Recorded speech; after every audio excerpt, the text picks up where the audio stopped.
Guys, kasama natin si Baby Ivan ngayon. O, bagong gupit. Yan dyan nila kinahati, guys. Kanina pa si Papa dyan na nagsusupervise. And also, guys, meron silang sinabi sa akin na kanina si Sonal Masi, sabi niya sa akin, hindi daw gusto ng anak niya at saka nung biyanan niya. Manugang ba tawag doon? Hindi daw gusto ng manugang niya yung kulay ng tiles na binili. Ayan. Tapos na itong ating garden. So wala tayo kanina nung pinapatag nilagyan, guys. Dahil nga ay nandun tayo sa taas. Si Ivan ay pinapatulog natin.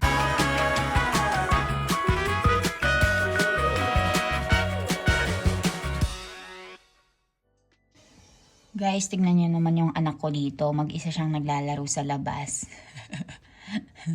May nakabantay naman na isang lalaki diyan, guys. Ayan. Tignan niyo, mag-isa siyang naglalaro. Nakakatuwa. Hinahanap siya ng lola niya. Hindi niya alam na tumakas na yung binabantayan niya.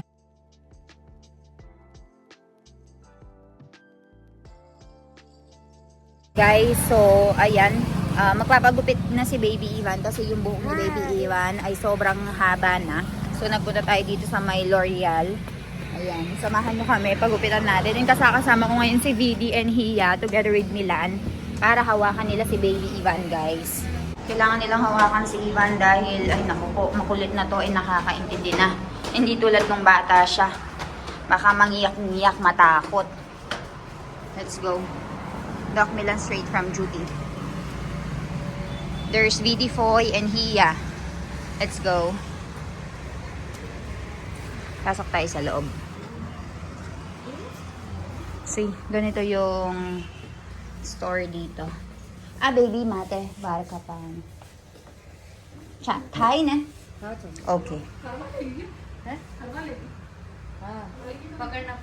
So, ayan guys, nag-wait lang tayo dito kay Baby Ivan. Kasi tignan nyo naman ang buhok niya, oh. Ang haba-haba na. Tignan nyo yung sa likod ng buhok niya. Kaya magpa-trim tayo. We have here Hia and Vivi. So, tara, samahan nyo kami. Ganito yung itsura ng L'Oreal salon nila dito sa India, guys. Papagupitan natin si Baby Ivan. And I'm sitting here, parang ako yung ginugupitan. So, hinahawakan ko siya para hindi siya maglikot-likot dito. Jo, Uncle, huwag para siya. Uncle, hi! Uncle, happy natin. कितने छोटे करने At kali trim karawan. पाचन का नॉर्मल ही नहीं है सीजर से टीमर से टीमर से Trimmer. बाती करवाना Trimmer ka scissor. Trimmer. दो नंबर चलेगा ना Ubigat. Saan tira? Jojo. Aho. Tamatara bale masela. Jojo. Wow.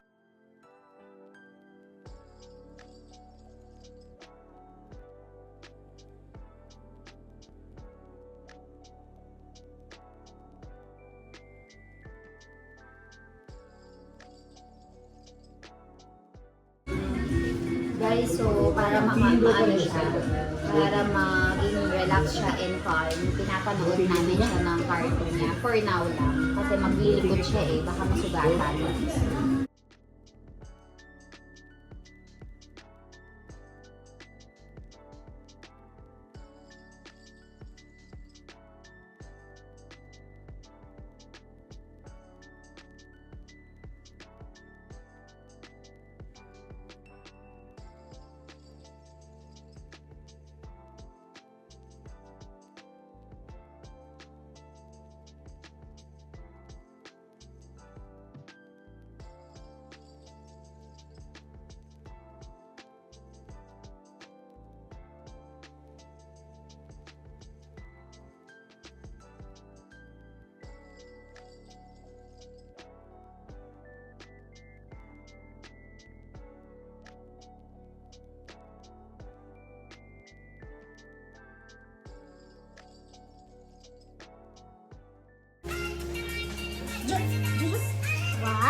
ayo, tumatak. Abaju.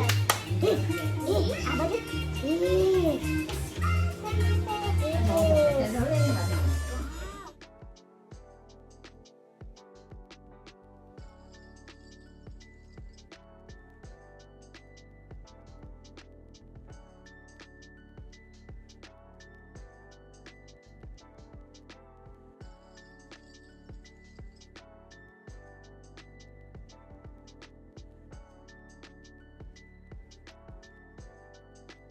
Guys, okay na po yung gupit niya. Ayan o, pinadesign ng daddy niya. Bad boy! Grabe! So, ayan. Pinastyle niya ng age. And dito naman ang baby iwan ko. Guwapo-guwapo. Thank you to Hia Didi and Foy. Didi Foy. Sala. And nandito naman ang daddy niya. Nagpapagupit and papaalis natin itong beard niya, oh. Guys, tignan nyo naman ang gupit ng anak ko. Ang yabang-yabang, ah. Mahilig ka sa babae, ha. Chick boy ka. Chick boy kang bata ka. Iwan, come. Come, Iwan. Daddy kay siya, Iwan. Papa kay siya, papa. Papa kay siya ba tayo? Kay siya, papa. Nahi?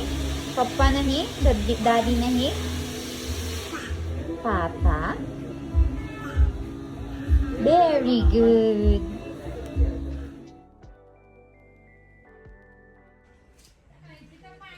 Guys, nakikita nyo ba? Tinanim na nila ito. Ayan, pasensya na kayo. Na-late akong mag-video. Gawa ng ang dami kong ginawa ngayong araw, guys. And nakatanim na itong mga halaman natin. And napatagan na nila itong pagtatam na nila ng Bermuda grass na level na nila. Nandito na rin pala si Doc Milan, kakarating lang. Dito naman guys ay na-roof na nila ito. Nagla-lunch na sila ngayon. Ito yung mga Bermuda grass natin guys, inuupuan niya.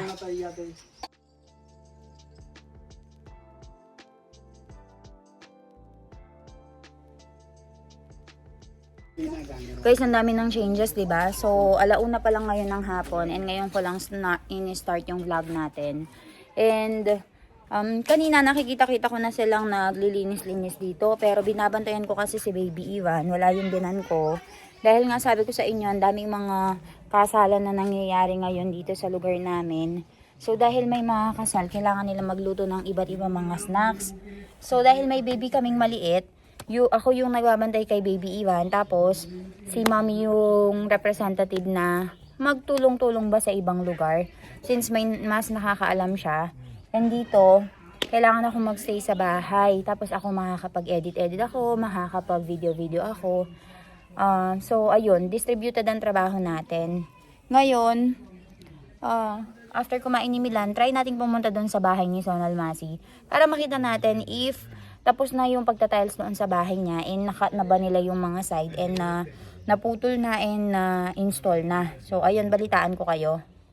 And also guys, today wala ding nagluto ng pagkain sa bahay namin. Gawa ng 12th day ng pagkamatay ng kapitbahay namin dito. So dahil namatay siya, kaya may pakain. Kaya hindi kami nagluto ng pagkain. And ito din guys ay pina-primer na nila, oh. Kinulayan na nila. Pinapatuyo lang and then papatagan yan ng second primer. At saka ito kukulayan din. Ayun sa loob din ng namin, bahay namin, kukulayan din yan. So ano sa palagay niyo sa garden namin? Maganda na ba?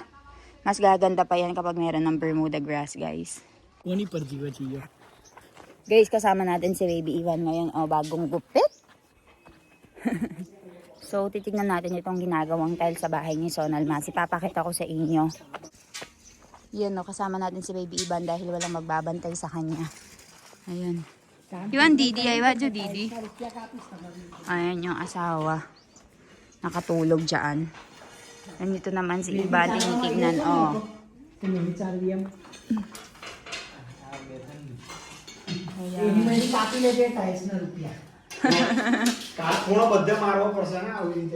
hinatapos na nila ito, oh. Nalagay na nila yung sa side. Pinapatuyo na lang nila. And okay na siya. Can you step already? Can you step already? Yes. So you can step already daw. मस्त गाडी आहे का Dito yung father-in-law ko, kanina pa siya nakatambay dito para tignan nga yung progress dito sa bahay ni Sonal Masi. And we have baby Ivan. Tignan nyo. Diba? Maganda na siya.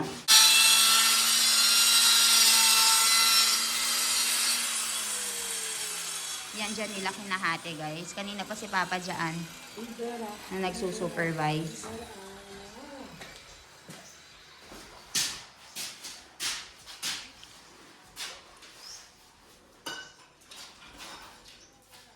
Tapos ganyan naglalagyan ng semento. Hindi siya kasing pulido ng mga ano sa Pilipinas. Pero okay na. Pwede na.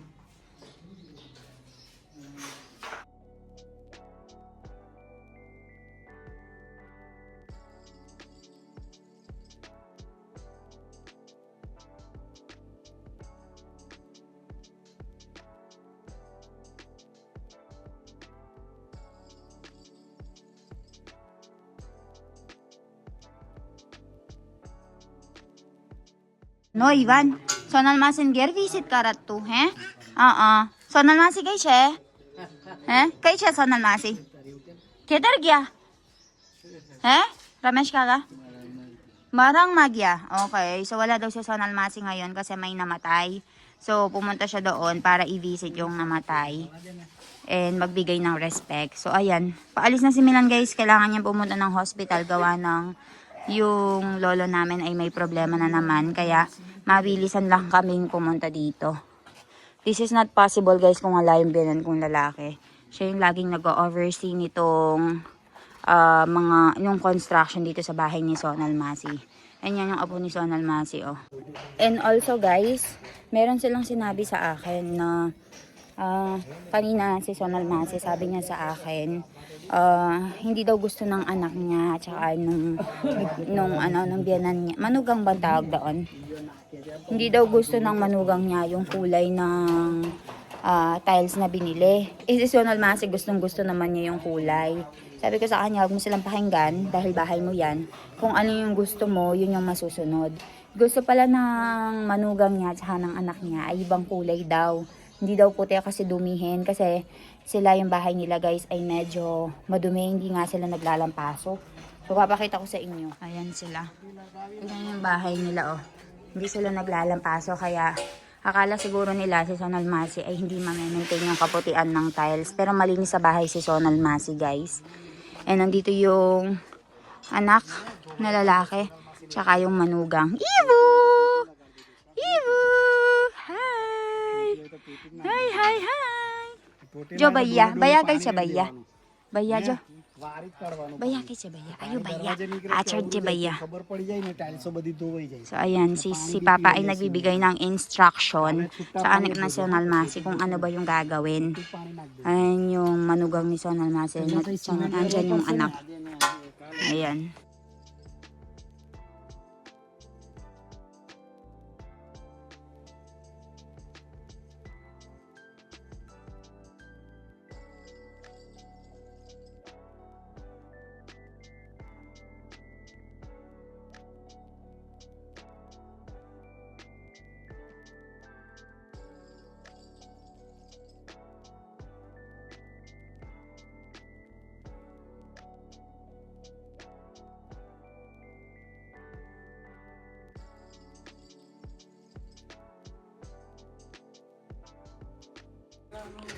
Guys, so ayan. Tapos na itong ating garden. So wala tayo kanina nung pinapatag nilagyan, guys. Dahil nga ay nandun tayo sa taas. Si Ivan ay pinapatulog natin. So tignan nyo. Halos natapos na nila lahat ng mga trabaho. Bukas na lang. Ito na lang yung pinaka last project natin ito. Tapos sementohan nila ito. Tapos ipapag-gate na natin. So, kamusta? Kamusta itong ating bakuran? Makakapaglaro na ng bongga si Baby Ivan. So, pagkatapos nito, guys, ay lilinisin natin itong patwalk. Pero patapusin muna natin yung trabaho natin. Guys, tignan nyo naman ang biyanan ko dito, oh. Winawater niya na itong garden natin. Ayan. Di ba ang ganda na? Bonggi shoes. Mommy, you want kay Ayan sila. Nagpapatambak ulit tayo dito ng mga buhangin tsaka mga bato-bato para sa pagsasemento bukas. So, ayan guys, nagpunta nga kami kaninang hapon doon sa bahay ni Sonal Masi. And, natapos lang nga nila yung pagtatiles doon sa bahay niya. Konting-konti na lang yung mga tinatapos. Like, siguro mga small pieces na lang sa side. Kasi, yung nakuha po naming guys, kaliit-liit ng bahay ni Sonal Masi. Tinapos pa niya ng 2 araw. Ewan ko ba sa mga workers dito, guys? Sinusulit talaga nila yung mga araw. And, kababagal, kumilos. Walang masyadong kagamit-gamit. Hindi katulad sa Pilipinas sa atin, yung mga construction worker natin, talagang kung yun yung hanap buhay nila, kompleto sila sa trabaho, kompleto sila sa gamit, lahat ay dadalhin nila sa work. Dito, ikaw mismo yung magpo-provide, and mano-mano. Di ba nakita nyo, tinatapik lang niya yung tiles? And also, kanina guys, may kinanta sa akin si Sonal Masi, na-discover ko na yung mga anak daw niya, I think yung anak na lalaki at saka yung manugang na babae, hindi daw nagustuhan yung pinili ni Sonal Masi na puti. Kasi nga daw, dumihin. Napansin ko kasi guys, sila yung, alam nyo naman na kapag nagtatrabaho sa bukid, putik-putikan sila, tas papasok sila sa bahay. And pag nagpupunta ako lagi doon sa bahay nung anak ni Sonal Masi, ay laging may bakas ng paa. So, kaya pala ayaw nila na puti kasi dumihin nga daw and hindi sila marunong maglinis and hindi nila alam i-maintain. Si Sonal Masi guys, malinis naman yan sa bahay and at saka, alam ko naman na hindi niya papabayaan yung puting tiles kasi 'di ba sa amin dito sa bahay laging puti yung nililinis niya and alam niya kung paano linisin yung puti. Sabi ko sa kanya, Sonal Masi, bahay mo yan. Dahil bahay mo yan, wala kang papakinggan ng kahit sino. Kahit sabihin man nila na hindi maganda yung option mo, para sa akin maganda yung option mo. Kasi alam ko na marunong kang mag-maintain ng bahay, marunong kang maglinis ng bahay. So, kung kayo lang naman dalawang mag-asawa, lang masyadong magiging problema. Sabi ko sa kanya, hindi ko naman pinapagawa yung bahay na yan para sa kagustuhan nila. Dahil kung ano yung gusto nila, yun yung masusunod. Kung ano yung gusto mo, yun yung masusunod, sabi ko sa kanya. So, ayun guys. And alam ko nag-aalboroto na kayo sa dami ng mga request nila. Ayun, may kukwento na lang ako sa inyo sa susunod guys dahil napapahaba na yung video ko. And also, busy kami ni Doc Milan dito. Doc Milan, they barely see you. They barely see you. We are very busy right They're now. very busy guys. That's why sometimes hindi ako nakakapag-upload. It's 9 o'clock in here at night and we are still doing accounting of our resort. We are doing accounting of resort. We have ongoing construction of villa. So, we are managing everything. And also, I'm doing vlogging, content creation. And Milan I'm is... back from the job, did not even change clothes yet Milan- because I was doing farming work evening. And also, he is doing farming work. We are handling so many things. Like, we have so many food in our table. Something like that. So many costs. So many cause, ayan. And also, we are doing the House of Sonal Masi and the garden right over here for our baby. So, pagpasensyahan nyo po kami when sometimes you don't have time to upload. Pero, if maliliit na mga clips sa Reels, guys, sa Facebook, punta kayo doon, panoorin nyo yung mga Facebook Reels natin.